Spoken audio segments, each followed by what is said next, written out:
లేవండి. రామ అనే 2 అక్షరాలకి ఈ మహిమ ఉంది, గమనించండి. వాస్తవంగా ఉంది.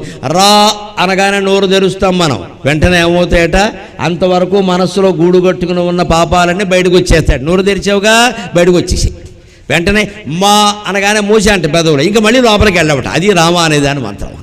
రా అనగానే మొత్తం పాపాలన్నీ బయటకు వచ్చేస్తాయి. మా అనగానే 2 పెదవులు కదిపితే కానీ మా రాదు కదా, మా అని మూసావు కదా, ఇక లోపలికి వెళ్ళే అవకాశం లేదయ్యా. పెట్టిలో ఏదైనా పాము ఉందంటే దాన్ని బయట బారేసిన తర్వాత ఏదో రకంగా ధైర్యం చేసి పెట్టి మూసేసామనుకోండి, ఇక మళ్ళీ ఆ పాము ఆ పెట్టిలోకి వెళ్ళదు కదా. ఇంకా అలాగే మన పాపాలనే సర్పాలు బయటికి వెళ్ళిపోతాయి. రా అనగానే, మా అనగానే నోరు మూసావు కాబట్టి ఇక మళ్ళీ లోపలికి వెళ్ళే అవకాశం లేదయ్యా.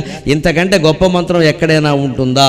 మా కవాటమై ఇది కొని బ్రోచు నిక్కమిది యుతులైన తదీయ వర్ణముల్గై కొని భక్తి చేనుడువగానరుగాక. మేధావులు మేధావులు మేధావులు అంటారు, ఈ మాత్రం గ్రహించలేరా వాళ్ళు? ఇంకా అవి ఇవి